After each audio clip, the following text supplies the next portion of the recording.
बहुत भाग्य से कथा में आने को मिलता है। मैं हमेशा कहता हूं कि आपकी क्षमता नहीं, आप कथा में सुन लो, कथा में चले आओ, या 3 घंटे टीवी ऑन करके कथा सुन लो। टीवी पर बहुत कुछ आता है, आप उसको छोड़ के कथा सुन रहे हैं, इसका मतलब ठाकुर जी की कृपा है।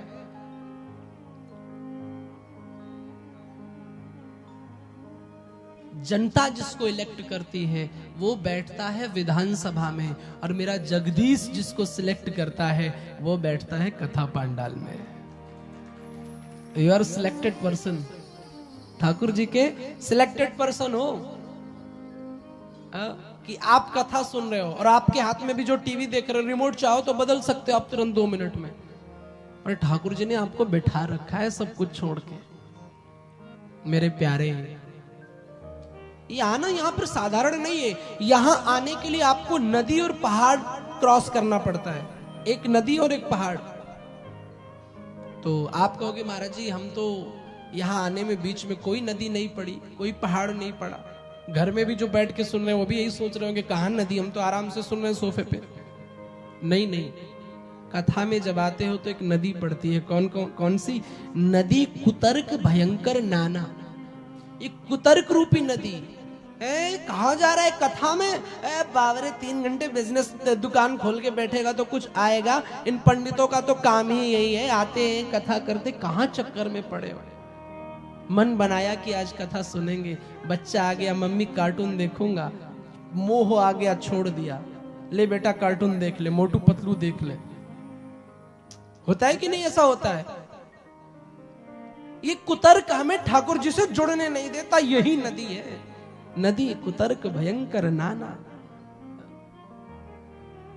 आ रहे थे कथा में, चाची ने मिल गई रास्ते में, कहाँ जा रही है? कथा में जा रही हूं। अरे कहाँ कथा में जाएगी, चल 3 घंटे देख महिला संगीत हो रहा है, चलते वहां पे।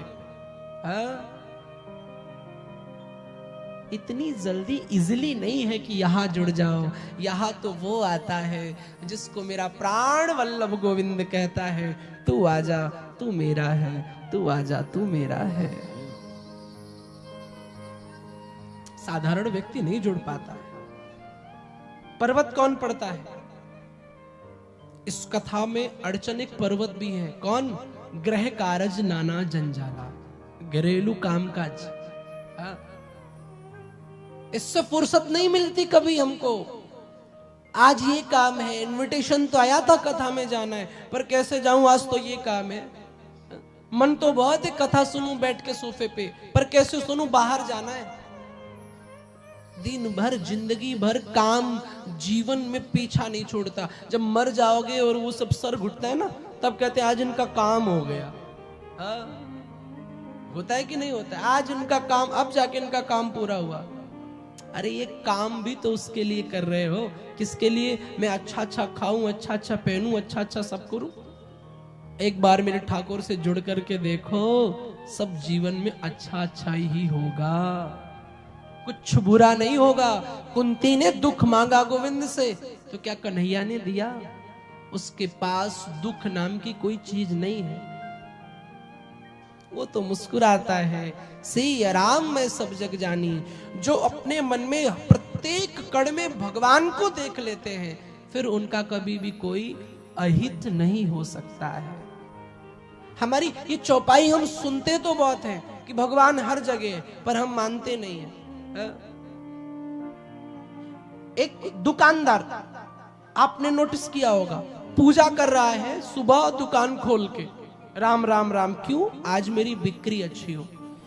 मूर्ति उस दुकान के अंदर ही रखी है, पूजा कर रहा है। तब तक कोई आया, बाबूजी दाल चाहिए।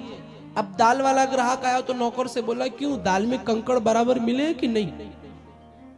अब वहां पे भगवान उसको दिख रहा है, पर दाल में कंकड़ मिलाने के चक्कर में है, वहां नहीं दिख रहा है।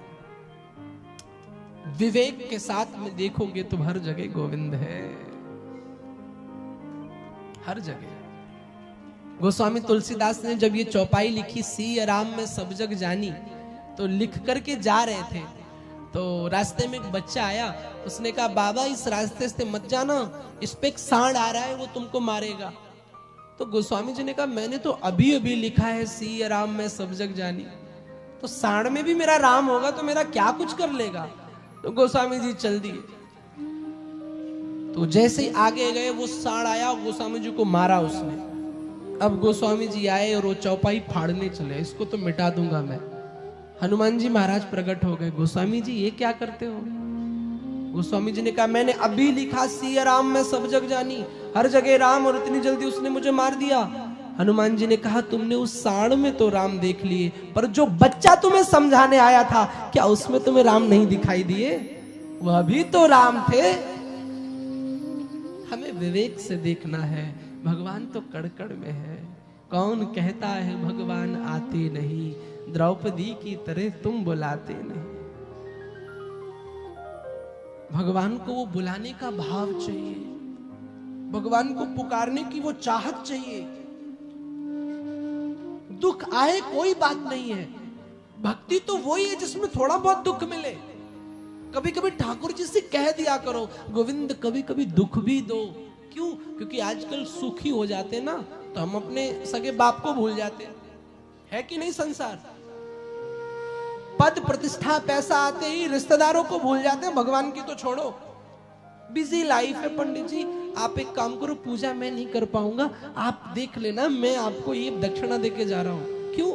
आई एम सो बिजी, मेरी एक पर्सनालिटी है, एक स्टैंडर्ड है, ऑफिस जाना है, वहां जाना है। सुख आता है तो ये सुविधाएं आती है तो हम इसमें फंस जाते हैं। लेकिन जैसे ही दुख आया फिर मंदिर ढूंढने लग जाता है इंसान, हे प्रभु अब रक्षा करो। तो कभी कभी ठाकुर जी से कहो प्रभु साल 6 महीने में एक दुख भी दे दिया करो, ताकि तुम्हारी याद बनी रहे। वो भक्ति ही क्या जिसमें दुख न हो, जिसमें ताने न हो, जिसमें संकट ना हो। संसार की विपत्ति नहीं है।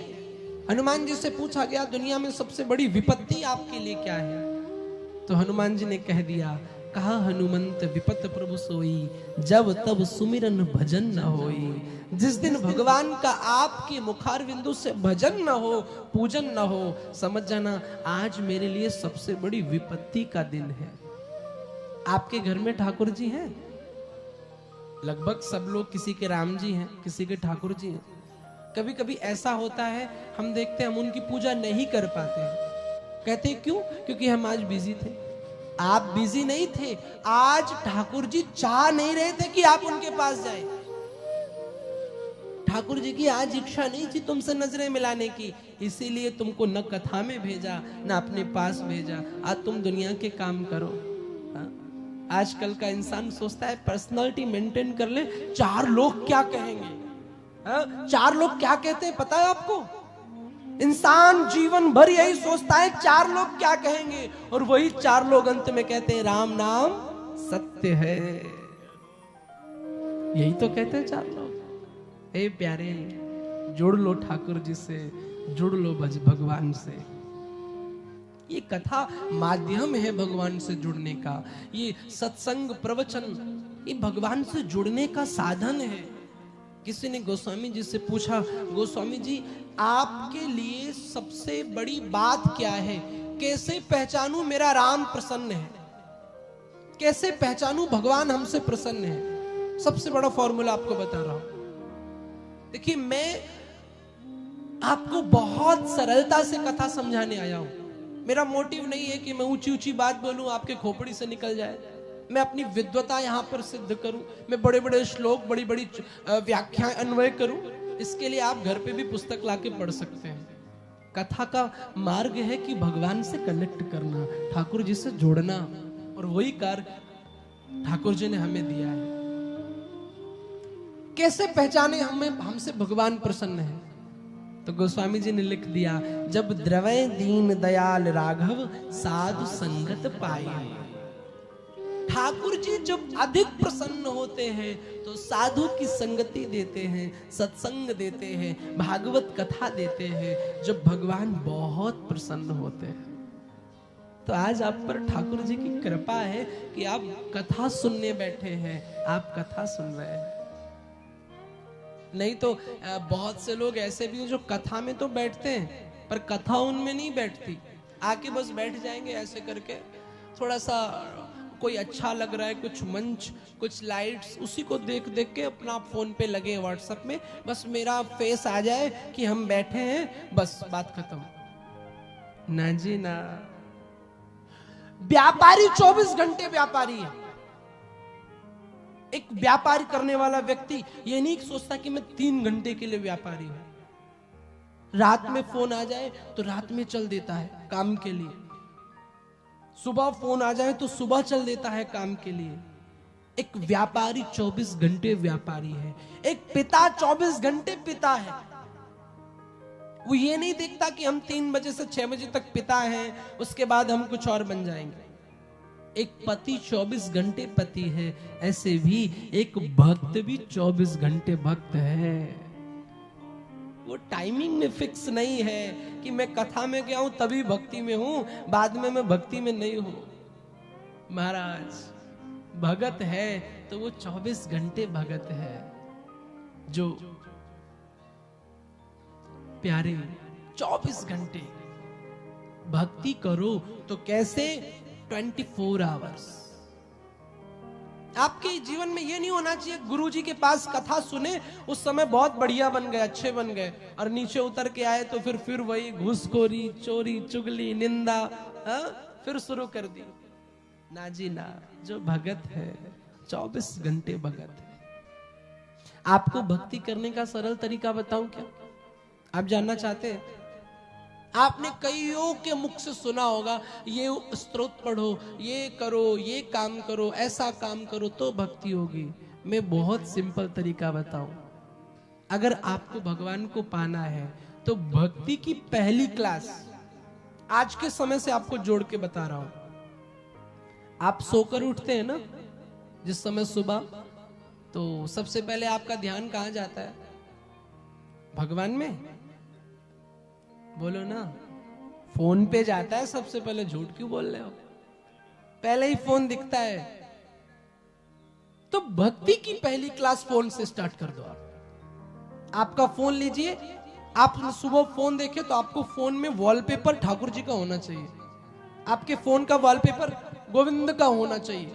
आपके फोन का वॉलपेपर आपके इष्ट का होना चाहिए। आपने जैसे फोन देखा भगवान का दीदार हो गया। क्या चला गया? आप जमीन से नीचे उतरे, भूमि को प्रणाम किया, थोड़ा चले घूमने, ठीक है? आप घूमते हैं, घूमते घूमते आप कुछ म्यूजिक सुनते हैं ना, म्यूजिक, कोई गाने सुनते हैं, आप वो छोड़कर भजन सुनने लग जाइए।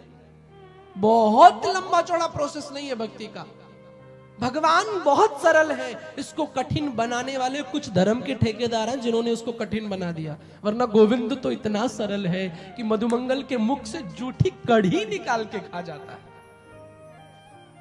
बहुत सरल है, बहुत सिंपल है, वेरी इजी। पर आजकल के कुछ तथाकथित ठेकेदारों ने उसको बहुत हार्ड बना दिया। ऐसे जाओ, वैसे जाओ, डरा दिया भगवान के नाम पे हमें। आरती कर रहे हैं, आरती छूट गई, अब तो डर आ गया, भगवान गुस्सा हो गया होगा। ये ले, अब मैंने आरती छूट गई तो ठाकुर जी गुस्सा हो जाएंगे। घर में पूजा हो रही है, कुछ नुकसान हो जाए, कुछ गाड़ी टूट जाए, हाँ पूजा फलीभूत नहीं हुई, भगवान गुस्सा है। ऐ प्यारे, मत पड़ो इन उलझनों में, मत पड़ो इन झंझटों में। गोविंद इतना कठिन नहीं है, वो बहुत सरल है, बहुत इजी है। शेष महेश दिनेश सुरेश हुजाहि निरंतर ध्यावे, आदि अनादि अखंड अभेद अछेद सुवेद बतावे। नारद से सुख व्यास रटे, पचिहारे तऊ पुनि पार न पावे। और ताही अहीर की छोहरिया, छछिया बरी छाछ पे नाच नचावे। जो ब्रह्म दुनिया के लिए इतना कठिन है, वेद शास्त्र नेति नेति कह करके थक जाते हैं, वो ब्रह्म एक अहीर की छोरिया कहती लाला मक्खन खाएगा? गोविंद कहता हाँ खाऊंगा। छोरिया कहती थोड़ा नाचना पड़ेगा। और वो भगवान इतना सरल है, ठुमका लगा करके नाचने लग जाता है। वो बहुत सरल है, वो कठिन नहीं है। आप सुबह उठो, म्यूजिक की जगह आप भजन सुनो। भक्ति का तरीका, आप सुबह की पूजा करके अपनी गाड़ी से जाओ तो आपकी गाड़ी में भी फोटो भगवान की होनी चाहिए। आप ऑफिस गए, वहां पर भी एक भगवान का कैलेंडर होना चाहिए। यही भक्ति है। जैसे आपके घर में बच्चे होते, बच्चों को आप कपड़े भी लाते, ऑफिस में भी रहते, तब भी उनकी याद बनी रहती कि नहीं है? आप कहीं टूर पर भी जाते, फिर भी बच्चों को फोन करते कि नहीं? बस यही प्रोसेस गोविंद के साथ कर लो। कहीं पर भी रहो, जिस देश में, जिस वेश में, परिवेश में रहो, राधा रमण राधा रमण राधा रमण कहो। कहीं पर भी हो, कैसे भी हो, भगवान का भजन करो, नाम जपो, गोविंद बड़ा प्रमुदित हो जाता है। बहुत भक्ति कठिन नहीं है, उसके जैसा बनो, वो मिलेगा। लेकिन आपकी भक्ति कैसी होनी चाहिए? निष्कपट भक्ति होनी चाहिए, हेतु की भक्ति, कोई मांग नहीं, आडंबर नहीं, दिखावे की भक्ति नहीं। अरे रिझाना है तो महाराजों को मत रिझाओ, महाराजों की भी एक महाराज है, उस गिरधर को रिझाओ, वो रिझ गया तो पूरी दुनिया आपके पीछे पीछे पलटेगी। रिझाना है तो उसको रिझाओ, कपट की भक्ति नहीं। किसी को देख के माला ली, राम राम राम राम जप रहे हैं, और किसी को देखा तो और जोर से राम राम राम, क्या फायदा है? आहा, मन की बात तो आप और आपका प्रियतम जाने। मीरा के मन की बात संसार नहीं जानता, मीरा के मन की बात मीरा का गोविंद जानता है। मीरा कहती, बाला मैं बैरागढ़ हूंगी, बाला मैं बैरागढ़ हूंगी, जिन भेसा मरो गिरधर रिझे, वाही भेस धरूंगी। जिन भेसा मरो गिरधर रिझे, वाही भेस धरूंगी, बाला मैं बैरागढ़ हूंगी। कहती है, बाला मैं बैरागढ़ हूंगी, जिन भेसा मारो गिरधर रे जय, जिससे मेरा गोविंद को प्रसन्नता हो, जिससे वो कहता है साड़ी में अच्छे लगते हो, सनातन की गीता कहती तो मैं साड़ी पहनूंगी। मेरा काम संसार को रिझाना नहीं है, मीरा के जैसे भक्तों का काम तो गोविंद को रिझाना है। ऐसे ही आपको बनना पड़ेगा। पर उसके लिए अहेतु की भक्ति, निष्कपट भक्ति, जो आपके शब्द हो वैसा ही आपका भाव होना चाहिए। कई लोगों के अकाउंट में तो 20 लाख पड़े, लेकिन फिर भी ठाकुर जी के सामने कहते, नहीं विद्या नहीं बाहुबल नहीं खर्चन को दाम। अकाउंट में पड़े 40 लाख, बोलता है, हे गोविंद, नहीं विद्या नहीं बाहुबल नहीं खर्चन को दाम, मेरे पास तो कुछ है ही नहीं। गोविंद कहता, अरे सफेद झूठ बोल रहा है मेरे सामने, ये करके क्या मिल जाएगा? इससे तुम्हारे आसपास के लोग तो तुम्हें कह सकते हैं, हाँ भाई बहुत बड़ा भगत है, 4 बजे उठता है, पर वो तो सब जानता है। अहेतु की भक्ति और समर्पित भक्ति, भक्ति भी हो तो जिसके लिए हो उसके बन के रहो, जिसके लिए हो भक्ति। आप यदि कृष्ण को, आपका इष्ट फिक्स होना चाहिए सबसे पहले। आज वर्तमान में हमारी भक्ति भटक गई है। आज हमारे यहाँ रविवार आया तो हमारे गणेश जी आ गए, और सोमवार आया तो गणेश जी चले गए, शंकर जी को पकड़ो, खूब जल चढ़ाओ शंकर जी पे, है? और सोमवार आया तो शंकर जी भी चले गए, मंगलवार आया अब हनुमान जी आ गए, लड्डू लाओ लड्डू, क्यों? आज मंगलवार है, हनुमान जी है। ये कैसी छिन्न भिन्न भक्ति है? मीरा कहती, मेरो तो गिरधर गोपाल दूसरो न कोई, जाके सिर मोर मुकुट मेरो पति सोई। मेरा एक गोविंद, दूसरे को मैं जानती ही नहीं।